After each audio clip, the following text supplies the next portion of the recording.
Assalomu alaykum.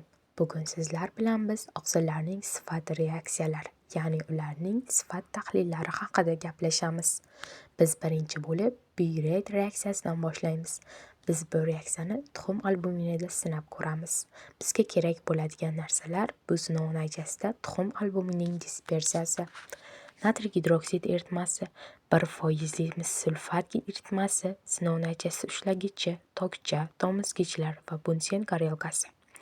Tomizgich yordamida oz miqdorda natriy gidroksid eritmasini olamiz. Uni sinov natijasidagi tuxum albumin dispersiyasiga qo'shib olamiz. Boshqa tomizgich yordamida esa proberkaga bir necha tomchi 1% mis sulfat eritmasini qo'shamiz.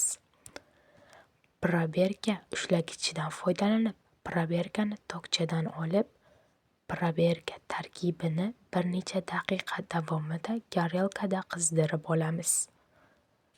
Ishqoriy muhitda oqsillar mis-2 ionlari bilan reaksiyaga kirishib, binafsha rangni hosil qiladi. Bu buyret deb ataladigan kompleks birikmadir. Endi esa biz jelatindan foydalanamiz. Bizga kerak bo'ladigan narsalar sinov natijasida jelatin dispersiyasi, natriy gidroksid eritmasi, 1% mis sulfat eritmasi, sinov natijasi ushlagichi, tokcha, tomizgichlar va bunsen горелкасы. Tomizgich yordamida oz miqdorda natriy gidroksid eritmasini olamiz. Uni sinov natijasidagi jelatin dispersiyasiga qo'shamiz. Boshqa tomizgich yordamida sinov natijasiga bir necha tomchi 1% mis sulfat eritmasini qo'shamiz.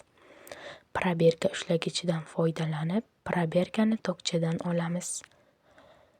Proberka tarkibini bir necha daqiqa davomida горелкада qizdirib olamiz. Ishqoriy muhitda oqsillar mis-2 ionlari bilan reaksiyaga kirishib, binafsha rangni hosil qilgani ko'rishimiz mumkin bo'ladi. Aynan biz bu reaksiyalarni buyret kompleks hosil bo'lganini bildirgan. Ksantopprotein sinovi. Tuxum albumini bizga yana kerak bo'ladi. Bizga kerak bo'ladigan narsalar tuxum albumining sinov natijasidagi dispersiyasi, konsentrlangan nitrat kislota, sinov ushlagichi, tokcha, tomizgich va bunsen горелка. Tomizgich yordamida bir necha tomchi konsentrlangan nitrat kislotani olamiz. Uni sinov natijasida tuxum albumin dispersiyasiga qo'shamiz. Proberka ushlagichidan foydalanib, proberkani tokchadan olamiz. Sinov natijasining tarkibini горелкада qizdirib olamiz.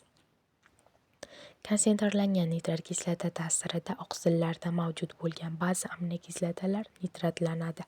Natijada sariq rangli ksantopprotein kislotasi hosil bo'ladi. Endi esa sinovimizni jelatinda o'tkazamiz.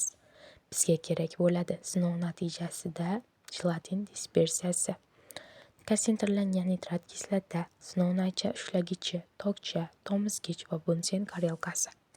Tomizgich yordamida bir necha tomchi konsentrlangan nitrat kislotani olamiz. Ular sinov natijasida jelatin dispersiyasiga qo'shib olamiz. Proberka ushlagichidan foydalanib, proberkani tokchadan olamiz. Sinov natijasining tarkibini горелкада qizdirib olamiz. Konsentrlangan nitrat kislota ta'sirida oqsillarda mavjud bo'lgan ba'zi aminokislotalar nitratlanadi va natijada sariq rangli ksantopprotein hosil bo'ladi. Lingidrin reaksiyasi. Biz tuxum albuminidan foydalanamiz. Bizga kerak bo'ladi sinov natijasida tuxum albumini dispersiyasi, lingidrin eritmasi, sinov natija ushlagichi, tokcha, tomizgich va bunsen горелка.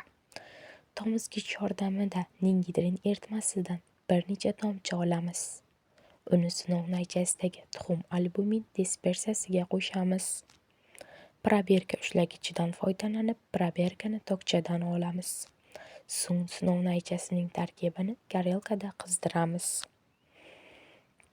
Oqsillar lingidrin bilan reaksiyaga kirishib, to'q ko'k rangli birikma hosil qiladi. Albatta bu lingidrin reaksiyasi edi. Endi biz buni jelatinda ko'rishimiz mumkin bo'ladi. Bizga kerak bo'ladi: sinov naychasida jelatin dispersiyasi, ningidrin eritmasi, sinov naychasi ushlagichi, tokcha, tomizgich va bunsen gorelkasi. Tomizgich yordamida ningidrin eritmasidan bir necha tomchi olamiz. Uni sinov naychasidagi jelatin dispersiyasiga qo'shamiz. Proberka ushlagichidan foydalanib, proberkani tokchadan olamiz. So'ng sinov naychasining tarkibini gorelkada qizdiramiz. Oqsillar ningidrin bilan reaksiyaga kirishib, to'q-ko'k rangli birikma hosil qilganini ko'rishimiz mumkin. Endi esa million reaksiyasi haqida gaplashamiz. Biz tuxum albuminidan foydalanamiz. Bizga kerak bo'ladi: sinov naychasida tuxum albumin dispersiyasi, million reaktivi, sinov naycha ushlagichi, tokcha, tomizgich va bunsen gorelkasi. Tomizgich yordamida million reaktividan bir necha tomchi olamiz. Uni sinov naychasida tuxum albumin dispersiyasiga qo'shamiz. Oq cho'kma hosil bo'ladi. Proberka ushlagichidan foydalanib, proberkani tokchadan olamiz. So'ng sinov naychasini tarkibini gorelkada qizdiramiz. Qizdirilgan oq cho'kma qizil rangga o'zgaradi. Bu oqsillar mavjudligini tasdiqlaydi va qizil rangga kirganini ko'rishimiz mumkin bo'ladi. Sizlar bilan biz oqsillarning sifat reaksiyalari haqida gaplashdik. E'tiboringiz uchun rahmat.